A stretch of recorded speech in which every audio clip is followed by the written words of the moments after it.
봉쇄가 풀린 상하이, 다시 정상으로 돌아갈 것이라는 기대를 저버리고 상하이 일대가 과거로 돌아갔습니다. 중국 정부가 또 한 번 재봉쇄를 시도한 것이죠. 이에 참다 못한 상하이에선 시민군이 결성, 시진핑 타도를 외치며 극한의 분열 상황으로 흘러갔다고 하는데요. 문제는 중국 정부는 사태의 심각성도 파악하지 못하고 엉뚱한 해결책만 내놓고 있는 실정. 잠잠하게 바뀐 줄 알았던 상하이의 실제 속사정이 어떠한지 지금부터 자세하게 설명해 드리겠습니다.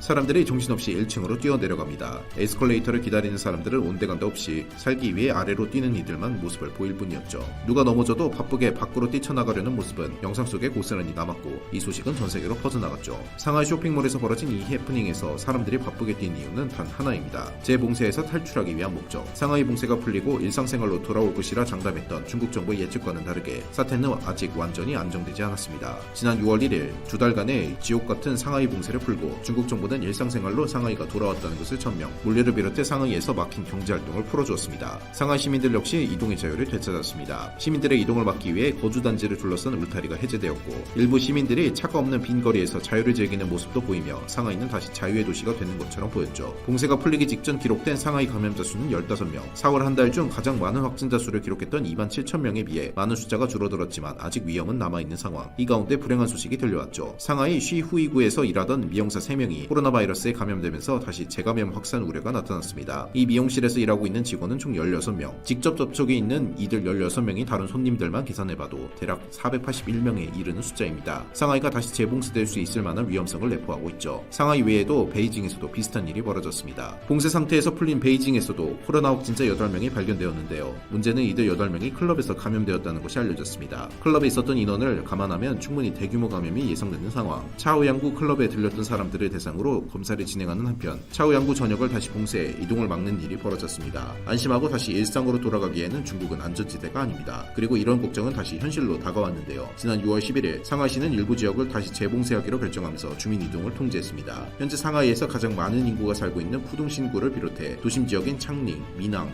징안, 쿵코우 등 9개 구가 코로나 전수 검사 대상지가 되었습니다. 안정화된 코로나 상황을 다시 불안하게 만들지 않겠다는 강한 의지를 보였죠. 재봉쇄가 결정된 지역은 숭장구와 미낭구인데요. 지난 대규모 봉쇄에 큰 반발을 맞은 중국 정부가 이번에는 환자가 집중적으로 발생한 지역에만 일부 봉쇄하는 방식으로 방법을 바꾼 것이죠. 그러나 다시 재봉쇄가 일어나는 것은 변하지 않는 일.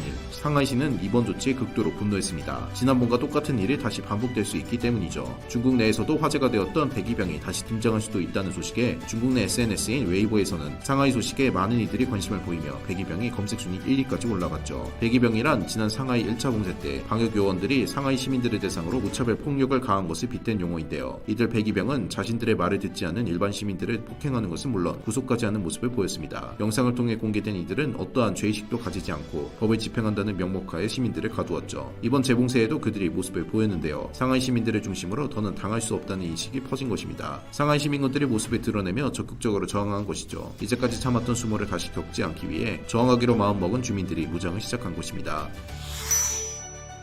이미 1차 봉쇄 때 많은 상하이 주민들이 오래 지속된 봉쇄를 참지 못하고 시진핑 정권 타도를 외치며 길거리에 나온 일이 있었습니다. 당시에는 중국 정부의 일방적인 방침을 조롱하는 글을 거리에 게시하거나 중국 간부들이 상하이를 방문했을 때 현실을 알리기 위해 상하이 현실을 알리는 정도로 끝났지만 점점 중국 고위층들이 자신들의 말을 듣지 않는다고 생각한 이들은 무장을 하면서 통제선을 망가뜨리기 위해 직접 나서기까지 했죠. 베이징 인근 텐진에 위치한 텐진 대학에서는 학생들이 모여 학교 방역 정책을 항의하며 타도 형식주의, 타도 관료주의를 외쳤습니다. 불만은 들불처럼 번지며 다른 대학교 학생들에게도 퍼졌죠. 베이징 대학교와 정보업대, 베이징 사범대학 등 여러 학교 학생들 역시 비슷한 시위를 벌이며 중국 정부에 반발하는 모습을 보였습니다. 5월 말에 전개된 이 운동은 공교롭게도 천안문 시위와 맞물려 제2의 천안문 사태로 번지는 것이 아니냐는 의구심을 불러일으켰죠. 6월 4일에 일어난 천안문 사태가 33주년을 맞는 올해 많은 학생들은 천안문을 기억하자는 의견까지 모습을 보였습니다. 허베이성에서도 주민들의 대규모 항의가 일어났습니다. 출근을 막은 중국 정부 요원들의 바리케이트에 항의한 이들이 집단으로 모여 출근을 허락해달라는 시위가 시진핑 정권에 대한 불만으로 번지며 무력 시위로 커졌죠. 시진핑 타도라는 목소리가 처음으로 등장한 시위인데요. 학생들 사이에서 시진핑 타도 목소리가 나온 것은 있었어도 일반 시민들 사이에서 시진핑 타도가 나온 것은 허베이성 시위가 처음이었습니다. 상하이도 이 흐름에 탑승했고 불만을 토로한 이들이 거리에 모였죠. 상하이 최대 의류 도매 시장인 치프루에서 상인들이 집결, 임대료 반환 시위를 벌이며 중국 정부에 대한 불만을 토로했습니다. 3개월간 장사를 하지 못해 재고가 쌓여 상인들은 죽게 되었다고 호소했죠. 시장 상인들 입에서 시진핑 정권 물러가라는 구호도 등장했습니다.